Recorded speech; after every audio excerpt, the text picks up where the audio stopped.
各位中午好，歡迎大家嚟到創新科技嘉年華2025，我係 Martin Law，今日網上研討會嘅主持人。由創新科技處主辦嘅創新科技嘉年華係香港一年一度嘅大型創新科技展覽之一。今年我哋以創科點亮夢想為主題，並得到50多個合作夥伴嘅支持。創新科技嘉年華為大家帶嚟精彩嘅互動節目以及啟發人心嘅講座。今日我哋非常之高興可以邀請到香港城市大學工學院副院長暨材料科學及工程學系教授石燦鴻教授為我哋分享。石教授今日會同我哋分享嘅題目呢係先進材料幫緊你。喺分享之前都想提醒下大家，因為呢一節我哋嘅講座呢會分別喺 Zoom 同埋 YouTube 同步進行嘅。咁所以大家如果喺講座期間呢，有任何想問嘅問題呢，都可以通過文字嘅方式傳遞俾我哋嘅。如果大家係用緊 Zoom 嘅話呢，可以用翻 Q&A 或者問與答嘅功能啦。如果大家係睇緊 YouTube 嘅話呢，可以用翻即時通訊功能就可以噶啦。如果時間許可嘅話呢，我哋會喺呢節講座嘅最後5分鐘左右啦，會代為發問嘅。好，事不宜遲，我將以下講座嘅時間交翻俾今日嘅主講嘉賓石燦鴻教授。係，唔該晒 Martin。大家好。我首先 share 咗我個 PowerPoint file 先啊。OK。好。大家睇唔睇到嗰個 PowerPoint file 咧？而家 OK。好啦。我本身係做材料嘅，咁所以咧喺今日咧，我都係希望即係同大家分享一啲有關材料喺大家嘅生活裏邊可以發揮咗啲咩作用啦。有啲希望大家會感興趣，譬如話將來你哋會去學多啲材料相關嘅嘢啊，或者甚至可能去讀一啲同材料相關嘅嘢咁，我都覺得會其實對整體成個社會嘅發展啊，或者個科技發展咧，其實有幫助好大嘅。咁好啦，事不宜遲。首先，即係大家可能你哋我唔需要答我呢個問題啦，但係起碼心目中大家即刻諗一諗嚇，花幾秒鐘、10秒鐘諗一諗，究竟喺你心目中乜嘢叫做先進材料咧？咁樣嚇，advanced materials 咧咁樣。咁其實喺我哋身邊，其實你望翻自己身上面所有你嘅衫褲鞋襪，你用緊嘅電話，你可能着緊嘅鞋，對你而家面對住個電腦各樣嘢，其實都牽涉到好多各種各樣嘅材料啊。而可能大家如果有少少讀過一啲科學嘅知識嘅話咧，大家都會知，其實不同嘅材料，其實最終歸根究底，佢哋都係由各種唔同嘅原子啊，或者可能有某類嘅材料咧，可能裏邊有啲離子啊，或者嗰啲原子組成晒一啲唔同嘅分子之後咧，咁佢會變成一啲我哋日常生活見到各種各樣唔同嘅材料啊，譬如話可能係金屬材料啦、陶瓷材料啦，或者一啲塑膠材料啦咁樣，佢哋各自有各自自己嘅特性。而人類可能創造呢啲材料啦，或者喺自然界揾到呢啲材料咧，好多時都可以真係幫我哋解決到好多生活上嘅問題啊，或者係一啲生產啊、作息嘅時候可能改善我哋生活啊咁樣。好啦，呢個咧，即係可能如果大家讀過一啲理科嘅朋友，或者就算冇讀過，可能都聽過。譬如話我哋自然界有好多種唔同嘅元素嚇，好多唔同嘅原子，好多唔同嘅種類。喺自然界其實有92種天然就存在嘅各種各樣嘅原子嘅。咁你去諗下，如果我將呢92種唔同嘅原子，好似原材料，譬如你去煮餸又好，煲湯又好，你加各種各樣嘅材料落去，唔同嘅比例、唔同嘅最終唔同嘅成分，你可以諗下當中產生得到各樣唔同嘅組合嘅可能性有幾多？即係我都唔可以講話千千萬萬百萬咁簡單啦，簡直係一個天文嘅數字。所以其實材料嘅可能性咧係好多好多好多嘅。而家我哋人類用得到各種唔同嘅材料、各種唔同嘅特性咧，係即係真係所謂嘅冰山一角，只係用到佢好少好少嘅部分啫。所以呢一方面咧，可見預見嘅將來咧，其實個發展係可以好大好大嘅。再加上譬如而家大家都知道 AI 嗰個發展咧，將來譬如各種新材料啊，或者新材料嘅應用啊，嗰個發展係會好大嘅。好啦。喺講先進材料之前咧，我想講翻少少古仔，講翻少少歷史啊。其實大家可能都會知道啦。其實我哋如果睇翻過往嘅歷史咧，好多時將一啲歷史嘅唔同嘅階段，我哋會點形容佢咧？咁好多時我哋就話啊，某段時間係叫石器時代咧，再過一段時間可能叫青銅時代，再近期啲可能叫做鐵器時代。咁你發覺啊，原來都幾得意喎！喺就算歷史學家佢哋去研究歷史嘅發展咧，佢哋好多時咧都會用材料嚟分時段嘅喎，即係話其實喺唔同嘅時代個文化發展、個技術發展咧，其實好多時係用材料嚟分嘅。嚇，幾時佢會用到石頭啦？幾時會用到青銅啦？幾時會用到鐵器啦？咁樣，咁呢啲咁樣嘅分別咧，其實你會見到啊，原來材料真係一個扮演一個好重要嘅角色嘅。好啦，講翻少少呢啲唔同時代，等大家可能可以了解下究竟點解我哋會咁着重話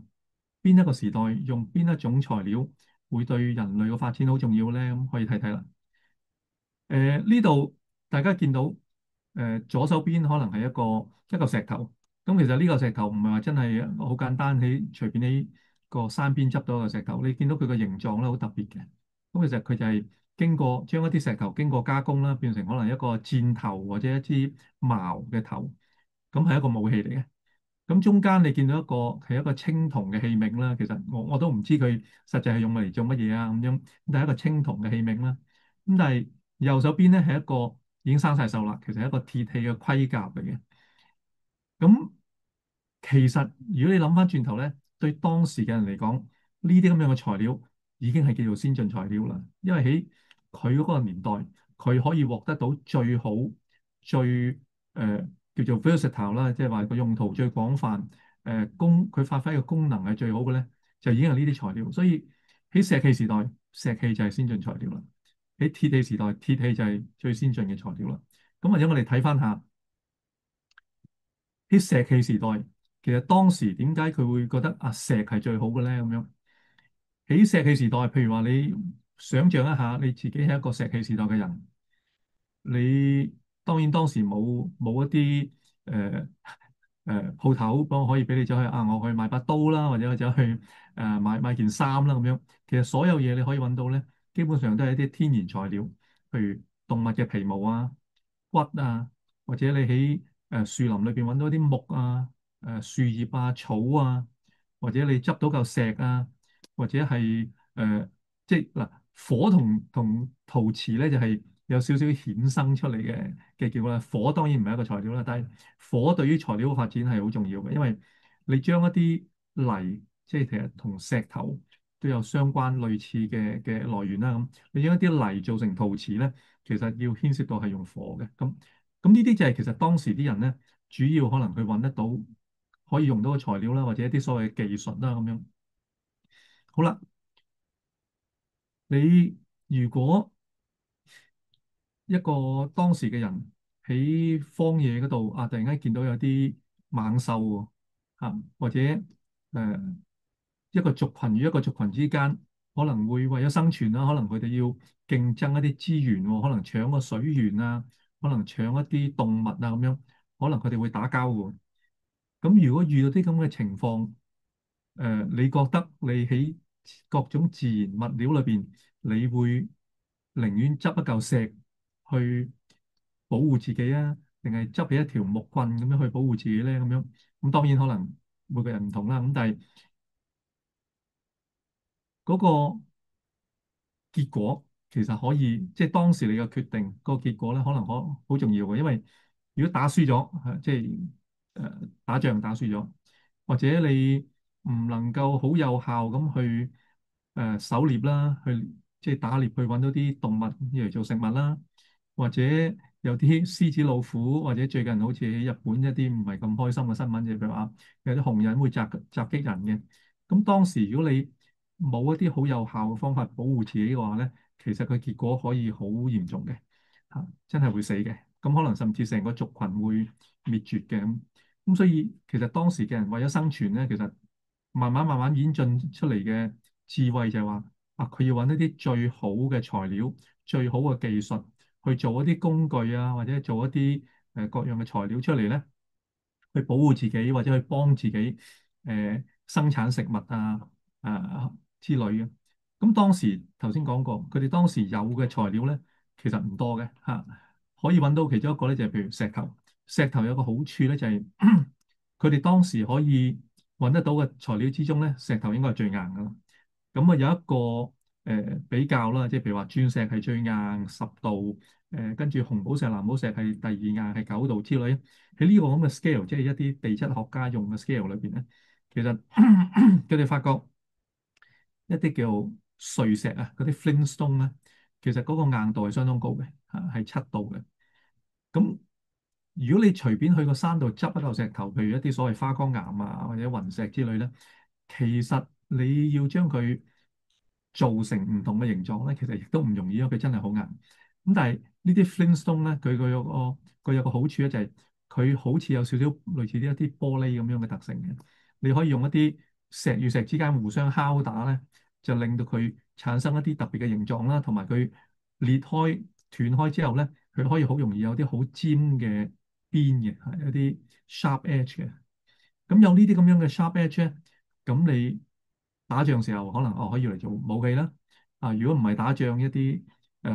獵食啊，或者係譬如你攞咗啲動物嘅肉翻嚟，你將佢切開佢要嚟做食物啊咁樣。咁呢啲咁樣嘅刀啊，或者一啲咁樣嘅鋒利嘅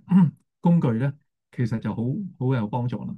咁如果邊一啲當時嘅所謂原始人，佢可以掌握得到呢啲咁嘅技術，識得用呢啲石頭咧，其實佢就用緊當時嘅先進材料啊。咁當然唔係成日講打打殺殺啦。咁其實另外一個可能咧，就話用石頭啦，或者用一啲即係佢衍生出嚟嘅材料，一啲陶瓷啊之類嗰啲嘅材料咧，其實對於農業發展個幫助亦都好大嘅。因為如果佢想翻鬆啲泥土去做耕種嘅話咧，其實用一啲硬嘅材料咧係好需要。因為你嗰啲泥土，如果你用嗰啲唔夠硬嘅，譬如你用木去做耕作嘅話咧，其實嗰支木嗰個泥咧可能好快就蝕晒㗎啦。咁但係你用石頭或者用一啲陶瓷嘅材料咧，可能你可以襟用啲，或者你個翻泥土嘅時候有效啲。咁對於製造食物咧個幫助係好大嘅。好啦，即係暫時總結一下就話，其實我哋需要一啲材料咧，去應付各種各樣嘅即係不確定嘅情況啊，或者一啲可能好 hostile 嘅 environment 嘅時候咧，我哋需要啲材料可能要好強嘅、好硬嘅、容易揾得到嘅同埋可能輕身啲嘅，因為佢可能你要拎住當武器咁樣，可能要輕身啲嘅，要好襟嘅，要喺我哋嘅環境裏邊咧，唔會咁容易腐化嘅。譬如話木，可能你擺下擺下，佢可能會發毛，可能會俾蟲蛀咗咁樣。咁但係石頭咧，你擺喺度，即係千載不變㗎啦，基本上。咁而嗰啲flintstone 咧，頭先講咧，亦都相當輕嘅。咁所以喺當時嚟講，呢個可能真係對佢哋嚟講係最好嘅材料嚟㗎啦。所以點解佢哋會用好多石頭啦？咁自然就係叫做石器時代啦咁樣。好啦，好快脆去到青銅時代。咁其實青銅時代咧，以前喺中國咧，喺商朝嘅時候咧，就已經係進入咗個叫青銅時代啦。其實青銅咧，其實係一個銅同埋石，即係天啦SN 嗰個標誌就叫石啦，即係金字邊做個翼咁樣嗰個字。咁呢個咁嘅合金就係夾埋咧，就係一個叫做青銅啦。咁其實佢會俾人利用應用咧，亦都有一啲原因嘅。因為銅喺自然界咧係可以揾得到，差唔多係純銅嘅啊。咁同埋銅咧喺地殼裏邊咧，即係地球咧，相比嚟講係容易揾到嘅啊。咁所以你要利用一隻材料咧，如果佢好稀有嘅，咁好難搞啦。咁但係如果佢係好容易揾到，亦都好天然地容易揾得到嘅話咧，其實佢個使用量咧，其實係可以比較容易啲啦。但係好得意喎，你將銅同埋石相比咧，其實銅重過石頭嘅，重過啲嗰啲 flintstone 嘅。佢亦都係冇 Flintstone 咁硬，因為青銅其實個硬度得3至4嘅啫，而嗰啲 Flintstone 係7嘅。咁點解係咪一個退步咧？即係你無端端點解用開石頭好地地，你會發覺啊，我用青銅啦，青銅又冇咁硬，我要嚟做把刀切嘢都冇咁好啦。佢亦都重啲，拎起上嚟都唔方便。咁究竟係進步定係倒退咧？咁樣誒，始終咧係有原因嘅。咁就係話其實銅咧，佢個熔點係大概1000度左右啦。天嗰個仲低啦，幾百度嘅啫。咁所以當人掌握咗用火之後咧，原來發覺，咦，我可以將啲銅溶咗佢咧，跟住用啲泥啊，或者用啲沙嚟做個模咧，可以將佢鑄造成唔同好複雜嘅形狀，就唔同頭先見到嗰啲石頭咧，就你只可以卜卜卜咁卜，可能卜到一個尖嘅矛頭啊，或者一把刀咁嘅形狀。但係銅咧係可以做到好複雜嘅形狀，咁呢個令到佢個用途咧就可以好多啦，即係除咗做武器打打殺殺之外咧，你可以做好多唔同嘅器皿啦，要嚟做個鼎啊，要嚟煮嘢食啊之類。咁呢個就令到銅嗰個應用咧，亦都會好廣泛啦。再加快去到鐵器時代啦。咁其實鐵器時代咧個開始嘅時間咧，主要係喺所謂近東啊，即係可能土耳其啊、希臘啊、印度啊呢啲地方。咁鐵點解佢會用咧？就係亦都有好多原因嘅。其一就係鐵係地球上非常非常之多嘅一個元素嚟嘅，周圍都係鐵嘅。咁但係咧一個問題咧就係佢唔係咁容易揾到純鐵嘅喺自然界。咁其中一個原因點解啲人會用咗銅先，後來先至發展到可以用到鐵咧？其中一個好大原因就係鐵嗰個熔點比銅高好多，高500幾度嘅，同埋佢嗰個提煉嘅過程，因為佢自然界揾唔到純嘅鐵嘅，咁佢嘅提煉過程咧亦都相當複雜，咁牽涉到咧誒，即係如果係喺右手邊張圖咧，就係比較現代啲一啲鑄鐵嘅過程啦，即係用咗一啲鐵去鑄鐵。咁左手邊咧，其實就係一本中國嘅古代時候嘅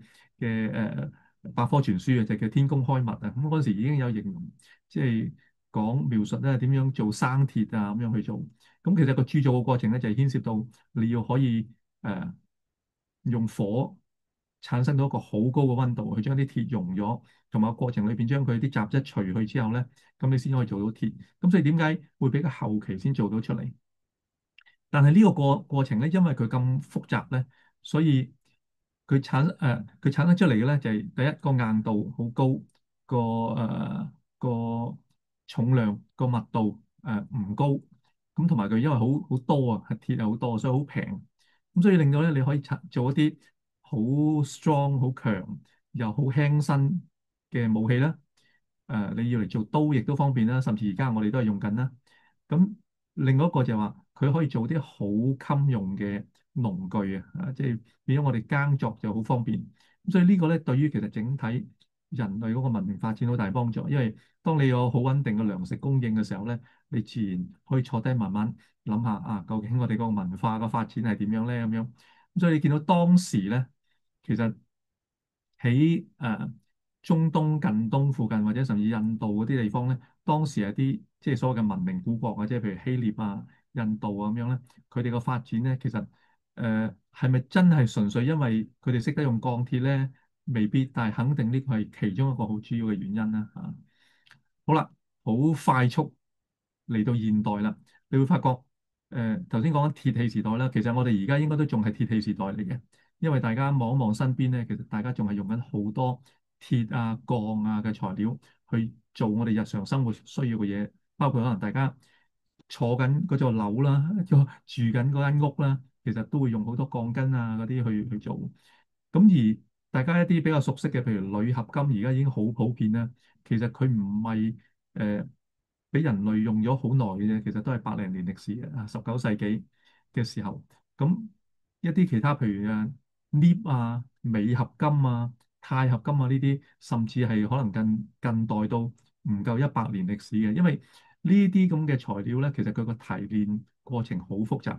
提煉過程好複雜，所以令到只係去到近代咧，其他譬如化學啊、其他嘅科學嘅發展達到某個程度之後咧，先至可以真係提煉得到呢啲咁嘅材料出嚟俾人類去使用嘅。好啦，頭先一路講緊各種嘅材料咧，其實都好似係講緊咧佢嘅所謂嘅 structural behavior 或者嗰個機械性能，即係話佢要嚟承重量嘅，或者要嚟做武器，你都係大家碰撞嘅時候咧，係一啲受力嘅情況，佢受力好唔好咧咁樣。咁但係其實我哋就唔滿足於咁簡單，話我哋淨係用啲材料嚟承重量㗎，或者受力㗎。其實好多其他嘅功能咧，我哋現代人咧都用咗唔同嘅材料嚟去做嘅。譬如話磁鐵啦、磁性材料啦、電子材料啦，大家用緊個電腦啊，用緊個電話，其實裏邊好多各種各樣嘅電子材料啦。光學材料啦，即係譬如話我哋而家用緊係好多 LED 啊，好多太陽能板啊，諸如此類，其實呢啲全部都係光學材料啦。跟住一啲嘅鐵磁性嘅材料啦，咁一陣間我會有一個例子嘅，即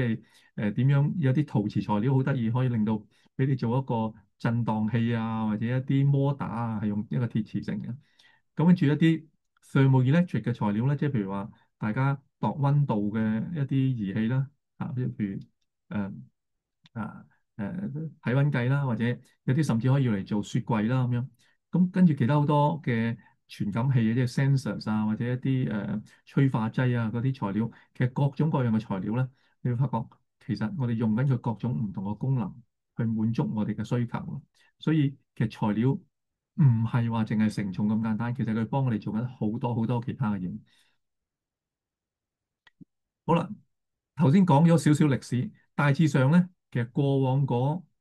可能一萬幾千年咧，其實用材料個發展咧，有一啲科學家咧，即係 summarize 咗總結咗咧，大致上咧就話，隨住工業革命開始咧，你會發覺用嘅金屬材料咧係越嚟越多，因為我哋會建設好多鐵路啊，做好多機器啊，起好多工廠啊咁樣，嗰啲係用好多鐵器嘅。咁但係到翻近年，譬如話80、90年代開始咧，因為人嗰個化工方面嗰啲知識咧又進步咗，所以除咗金屬材料之外咧，好多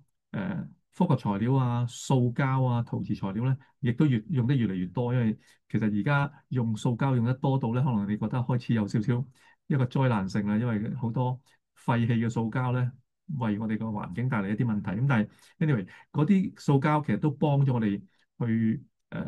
改善我哋嘅生活啊，或者係做咗一啲好特別嘅功能，而我哋即係用其他材料係未必做得到咁樣。好啦，花咗咁多時間咧，咁我哋講翻啲真係日常生活嘅例子啦。大家我相信必定有呢幅圖當中嘅一啲產品啊咁樣。咁其實佢哋裏邊所牽涉到各種各樣嘅材料係真係多得好緊要。咁最簡單如佢個面板啦、個屏幕啦，佢裏邊嗰嚿電啦，跟住佢個機殼啦咁樣，呢同埋裏邊仲有好多其他各種各樣嘅傳感器啊，各樣嘢。好啦。首先講一樣嘢先，即係誒，當然原始人嘅時候，佢哋冇乜 luxury 去旅行啦。甚至你睇一啲稍為早可能2、300年啲人，假如佢要去旅行嘅話咧，你見到可能佢哋嗰個所謂嗰個衣箱啊，或者嗰個旅行箱咧，可能係木做嘅，或者可能係木同埋皮革做嘅。咁但係咁重嘅嘢，我諗你都唔想帶去旅行噶啦。而家你可能喺圖即係呢張相裏邊咧，見到有啲旅行篋，即係某個牌子咁，佢真係好輕嘅，亦都好強嘅。你裝到佢滿晒，好重都仲得嘅。咁究竟背後嘅原因係點解咧？就係其實佢係用緊呢啲好特別嘅方法咧，就係話用一種好常見嘅，就咁叫 polypropylene，即係聚丙烯，OK 嚇。聚丙烯嘅一種材料咧，原本係好常用嘅，即係要嚟做膠袋啊呢啲咁樣，普通你去超級市場買嗰啲膠袋其實都係呢啲材料。但係佢用嗰啲好特別嘅方法咧，將佢拉成一啲好細嘅 fibre 好幼嘅纖維嚇。塑膠嘅特性咧，拉成纖維之後咧，佢會強過原本好多㗎。咁而佢將嗰啲纖維織成一塊石咁嘅樣之後咧，然之後稍為加熱啊咁樣，適當地加熱咧，將佢壓成一塊好薄嘅材料咧，咁佢就真係好似一張想像中啦，好似一張藤席咁嘅樣咧。咁佢橫直向咧都好強，亦都好薄、好輕、好強。咁而令到咧你可以而家咧你可以好容易買到一啲旅行篋咧，一個小朋友都好輕易可以推住佢周圍行啊，甚至拎住周圍行咁樣。其實呢個就係一啲好特別嘅材料加工嘅方法咧，令到你日常生活裏邊咧添咗一啲方便。頭先講大家而家睇緊嘅屏幕啦，或者大家手機嘅屏幕啦，其實好多時大家都講緊，係 LED 屏幕啊，或者所謂嘅 OLED 屏幕啊，或者甚至有啲叫 QLED，QLED 嘅屏幕咁樣。其實佢哋係利用緊一啲咧啊，或者主要講 OLED 啦，因為可能好多而家嘅屏幕都係叫做 OLED 啦。咁其實佢係一啲咧，你可以想象為一啲所謂同塑膠類似嘅嘢嚟嘅，即係佢係一啲有機嘅分子嚟嘅。咁佢就會經過通電咧，佢就會發光嘅。咁而唔同嘅分子結構咧，佢就會發出唔同嘅光線，sorry，唔同顏色嘅光線嘅。咁你將佢用啲好仔細嘅方法咧，將佢排成一個 grid 咁樣啦，一點點一個格仔咁樣啦。咁你只要喺適當個格通電咧，咁佢就發出紅光，或者喺適當個格通電咧發出藍光咁樣。咁呢個係令到咧而家嘅手機或者電腦嘅屏幕咧嗰個影像，譬如個顏色啊、個光暗啊嗰個發展咧係好靚嚇，比以前嘅即係傳統所謂嘅 LCD 嗰啲咧嗰個發展係靚咗好多好多啊！另外一個好特別嘅咧就係喺右下角你會見到咧，而家有啲屏幕係摺得嘅。咁呢個亦都係多謝呢個 OLED 嘅發展啦，因為傳統嗰啲屏幕咧係一啲所謂嘅 silicon technology 咧，其實佢又係一塊硬嘅片啊，嚇，咁啊唔接得嘅。而家呢啲 OLED 咧，因為佢係本身係一個呢啲有機嘅分子嚟嘅，佢係好似啲塑膠咁樣，其實佢係軟嘅，咁所以可以做一啲軟嘅屏幕，甚至係接得嘅屏幕咁樣。咁而有啲所謂嘅 QLED 咧，其實佢係用到一啲所謂嘅量子技術啊，即係嗰啲 quantum technology 啦。嚇，因為我哋知道咧，有某啲材料咧，將佢嗰啲粒子做到咧，去到所謂嘅納米級數咧。咁你見到左下角嗰張相咧，其實當嗰啲粒子嗰個大細係唔同嘅話咧，我哋用一啲紫外光照一照佢咧，佢會發出一啲好靚唔同顏色嘅光嘅。咁嗰啲所謂 QLED 嘅屏幕咧，其實就係利用咗呢啲咁樣嘅納米粒子咧，去做一啲即係差唔多取代頭先所講 OLED 嗰啲發唔同光嘅分子啦。咁我哋用一個背光啦，咁啊照一啲紫外光落去咧，佢唔同嘅大細嘅粒子咧，佢就發紅藍綠唔同嘅色嘅光咧，咁就變成我哋而家所謂，如果你市面上買啲電視機咧，所謂嘅 QLED 咧，就差唔多係咁嘅原因。咁呢啲咁樣嘅 display 嘅發展咧，其實係一路一路令到大家可能買得到嘅屏幕又慳電啦，跟住個顏色又靚啦，跟住又嗰個光暗個對比又靚啦，咁樣咁改善我哋嘅日常生活啊，你可以話。咁同發光調翻轉咧，就係而家大家亦都會好常見嘅，就係一啲所謂嘅太陽能板啦。咁傳統嘅太陽能板咧，亦都係一啲所謂嘅 silicon technology，即係佢哋都係用啲硅嘅片，咁佢經過特別嘅處理，加啲雜質，令到佢咧俾太陽光照到或者俾光線照到之後咧，佢裏邊會產生一啲流動嘅電子。咁嗰啲流動嘅電子，要我將佢駁去一啲外邊嘅線路啊，電子線路咧，其實佢就可以推動一啲其他嘅嗰啲電子產品㗎啦。咁就係傳統我哋嘅 solar cell 咧，其實都相對可以話用咗好耐啦。咁但係近年咧，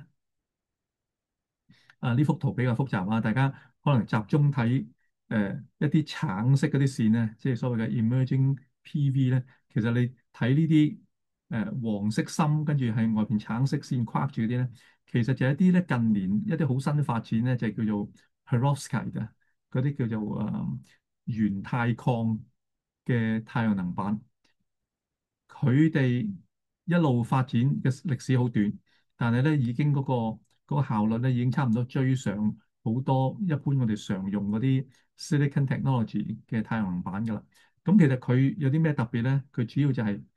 佢係亦都係用一啲咧有機嘅分子去取代咗嗰啲silicon 啊，取代咗啲硅去吸太陽光，然之後產生一個電流呢個功能。咁而因為佢係一啲有機嘅分子咧。佢本身唔需要係一塊好硬嘅板啊，所以你見到而家新嘅一啲太陽能板咧，其實可以係軟嘅，可以係軟嘅，甚至好得意地咧，因為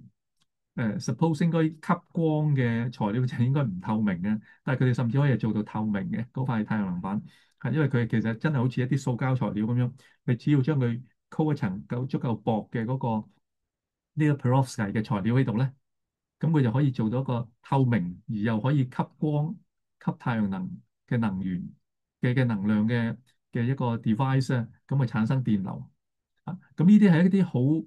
相比嚟講，佢個生產工序咧會平好多、容易好多，甚至你見到嘅呢啲咁樣嘅太陽能板咧，佢生產嘅時候咧，其實好似你用一個噴墨打印機咁樣，將嗰啲有機嘅分子咧就噴喺一塊膠片上面。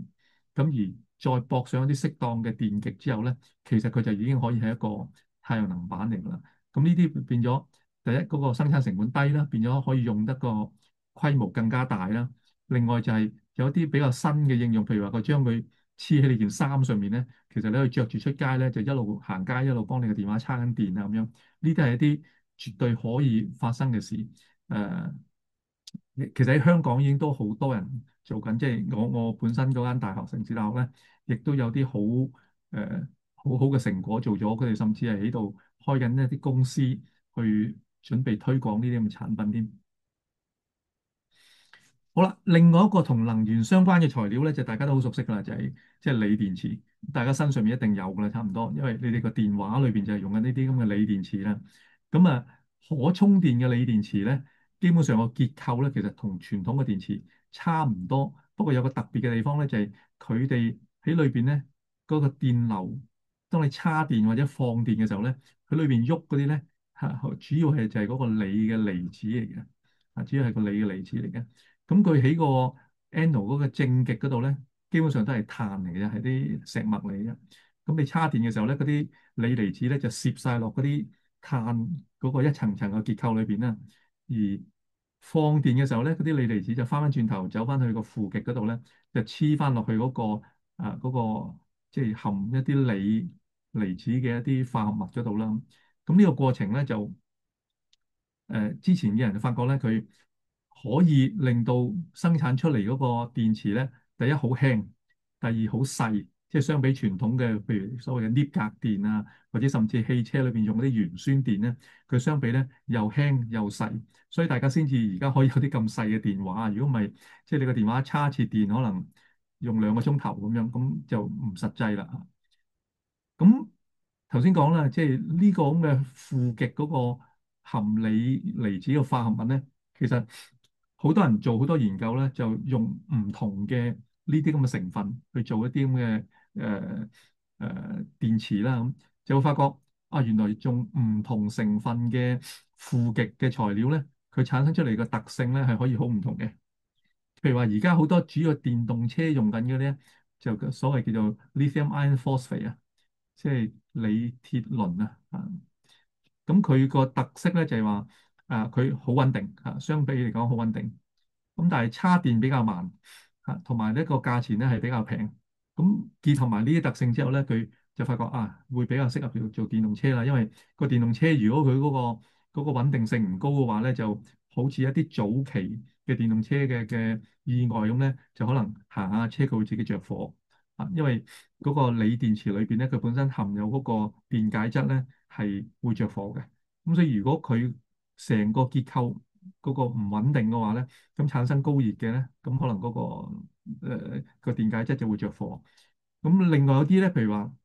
相比有啲譬如高階啲嘅、高檔啲嘅咧，就係好高速叉電嘅，可以嚇嗰個叉電好快嘅，亦都可以反覆咁叉好多個周期嘅。咁但係譬如可能佢嗰個能量密度又低啊，即係話佢好大大嚿都唔係儲到好多電嘅，咁變咗佢可能又適應另外一啲唔同嘅應用。咁所以你其實市面上我哋所謂嘅鋰電池，其實係講緊好多種唔同嘅鋰電池，唔同嘅應用咧就會需要唔同嘅個裏邊嗰個成分啦，或者個結構啦咁樣。咁大家可能成日都聽咧，就話誒將來嘅電動車咧，可能講緊叫做固態電池㗎啦咁樣。咁其實嗰個固態電池咧，主要個目的就係話，頭先我講個電池中間嘅嗰啲叫電解質咧，其實而家係用緊一啲可能係會容易着火嘅一啲液體嘅。咁將來佢哋嘅目的其實都唔係將來，其實據聞譬如 Toyota 或者有啲其他嘅車廠都已經做咗出嚟㗎啦，就係佢哋就將中間呢個電解質咧用一個固體嘅材料去取代佢，而嗰個固體材料係燒唔着嘅，咁令到佢嗰個叉電啊或者放電嘅過程咧，相對嚟講更加安全。如果佢安全嘅話咧，咁你可以叉得快啲，因為佢唔怕高溫嘅時候突然間着咗火。咁所以點解咧？即係大家都俾好多嘅期望咧，就係個固態電池咧，就係將來可以所謂嘅快叉啦，同埋佢運作嘅時候係比較安全。咁當然亦都仲有其他啲唔同嘅電池發展緊啦。咁但係時間所限啦，我諗我唔可以再詳細解釋啦。另外一個我都特別想講嘅，呢個實際上又唔算話真係好所謂嘅先進材料，因為都發展咗一段時間嘅啦，就係一啲所謂嘅稀土磁鐵嚇。我諗大家近年都即係近排咧都成日聽講稀土，即係稀土可以足以令到兩個國家打仗咁滯嘅。咁點解咧？就係因為現今嘅科技發展咧，好多好多好多嘢都牽涉到用一啲叫做稀土嘅元素。稀土元素就係喺個元素周期表底下嗰堆啦。咁嗰堆嘅元素咧，其實各種好多喺電子產品啊、光學儀器啊各樣嘢會用好多嘅。但係當中近年咧，即係近排講得好緊要、好嚴重嘅咧，其中一個咧就係連阿 Elon Musk 都要出聲嘅咧。主要嘅原因就係因為喺而家嘅電動車裏邊會用好多摩打，而用嗰啲摩打裏邊咧，絕大部分都仲係用緊一啲咧所謂嘅 permanent magnet，即係永久磁鐵去推動嗰個摩打嘅一個設計啦。咁而裏邊用緊嗰啲永久磁鐵咧，就係一啲稀土磁鐵嚇，稀土磁鐵嚟嘅。呢啲所謂嘅稀土磁鐵咧，其實好多我哋平時甚至如果大家會去，譬如去鴨寮街啊，或者去一啲咁嘅地方去睇到咧，你都會見到其實有好多喺度賣緊㗎啦嚇。喺街邊，你喺鴨寮街見得到嗰啲咧，基本上都係稀土磁鐵嚟嘅。咁佢有幾種嘅，一種咧就係叫做 Samarium Cobalt 啦，有啲叫 Neodymium Iron Boron 啦。其實汽車裏邊主要係用緊 Neodymium Iron Boron 嚇，而嗰個譬如大家可能用緊一啲誒藍牙耳筒啊之類嗰啲咧，其實好多時咧就係一係就 Neodymium Iron Boron，一係就 Samarium Cobalt 嚇，因為佢哋嘅磁性係好強，所以你可以用好細一粒咧就可以做到一個好有效嘅一個耳筒啊，或者佢可以做到個好細但係好 powerful 嘅摩打咁樣。咁所以點解大家即係最近會見到，誒點解中國突然間話唔再出口稀土元素去外國咧，而其他國家會咁緊張咁驚咧？呢個係一個其中好主要嘅原因嚟嘅。當然仲有其他就係話，譬如做啲電子產品啊，都會用到好多稀土啦咁樣。呢個我相信好多即係聽眾啦，都會有呢啲咁樣嘅產品，即係相機啦。咁其實相機其中一個好即係或者相機鏡頭一個其中好主要嘅功能就係一啲所謂嘅自動對焦嘅功能啦。咁其實自動對焦其實佢裏邊個摩打點解唔係好覺佢會有啲平時啲摩打轉動嗰啲咁嘅聲嘅咧？咁佢就係用緊一個呢啲所謂嘅 ultrasonic motor 啊。咁原本有條片嘅，不過我諗時間唔容許啦。但係你睇上面呢一個右上角呢一個咁嘅 animation 咧，你都可以稍稍感覺到咧，就係因為有某啲嘅材料咧，就係一啲叫做壓電材料咧，叫做 less zirconium titanate 啦。佢哋有個特性咧，就係話如果佢通電嘅話咧，佢會個尺寸會改變嘅。佢可能通電就長咗，通相反嘅電流佢就短咗咁樣。咁而如果將 The 我哋將 ultrasonic motor is probably 如果 one 我 of 哋 the 將 most 個 stranger. 材料做成一個特別嘅形狀，而控制佢通電俾佢個模式咧，佢會可以咧好似一個咁嘅波浪咁樣嘅模式去喐咧，而推動嗰個 rotor 去將嗰啲鏡片轉動咧，要嚟做到個自動對焦嘅方式嘅。而另外一個亦都有可能咧，就係話佢有一個比較複雜嘅結構咧，就係將幾件呢啲咁嘅 piezoelectric material 咧黐埋一齊之後咧，咁佢會慢慢慢慢適當地呢個通電、呢個通電、呢個通電咁咧，佢就將佢嘅長度改變咧，就將嗰個 rotor 咧可以慢慢移動，咁變成好似一個摩打嘅模式。咁其實大家一般用緊嘅相機鏡頭咧，裏邊咧嘅個摩打咧都不外乎係啲咁樣嘅 mechanism 嚟嘅。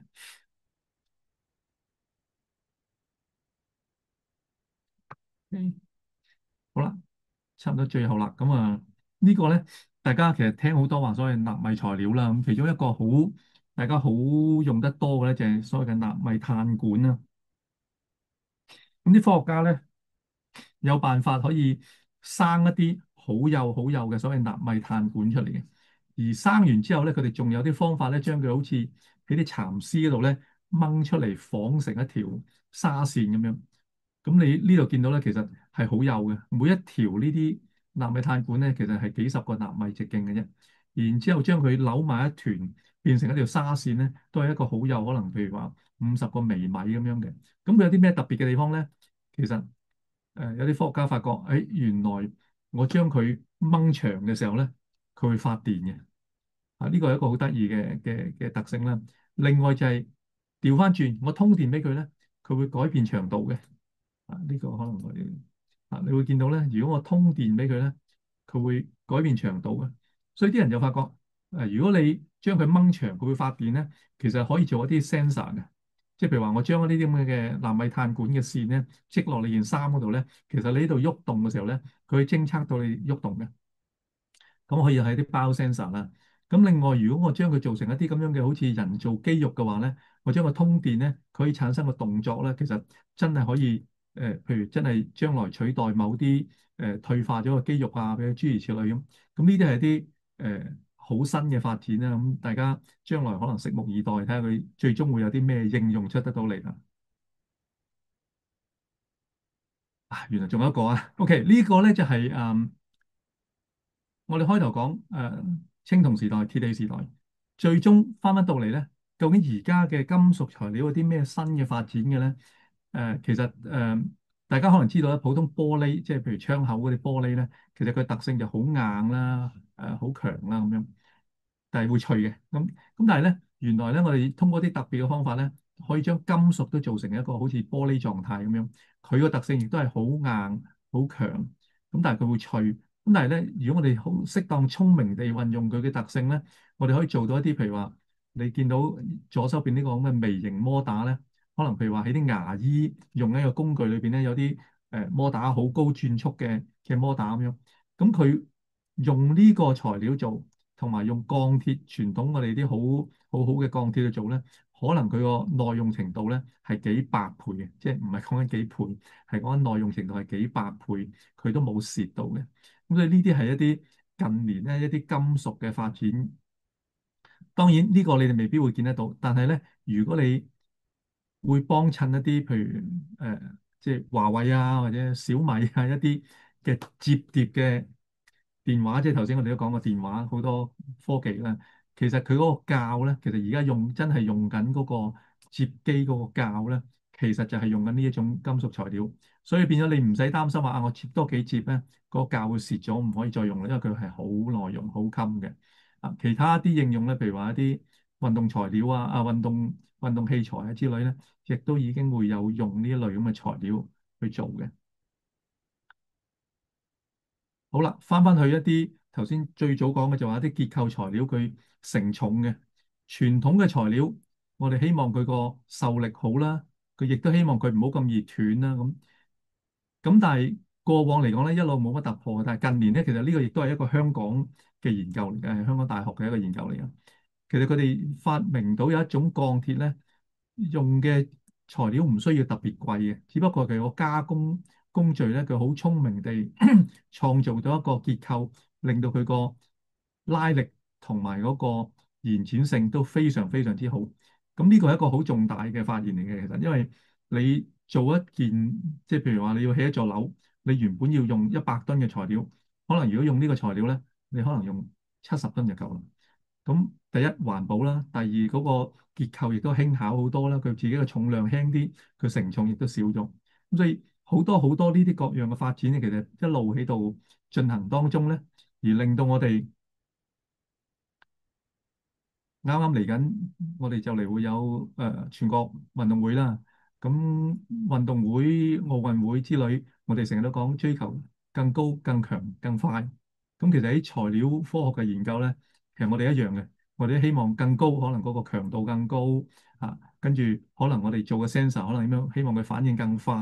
諸如此類。咁所以頭先我都講啦，就係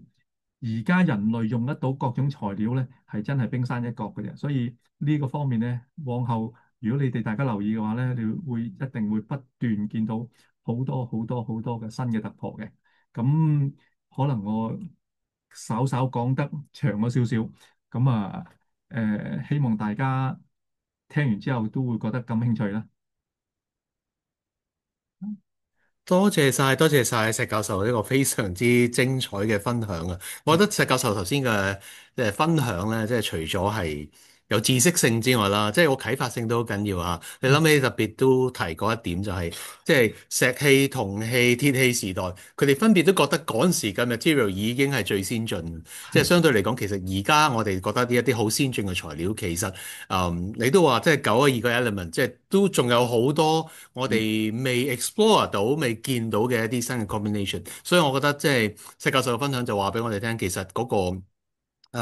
material science 嘅嗰個材料嘅科學，即係仲有好多可以即係發展嘅空間咁係啊係啊。樣樣嚇。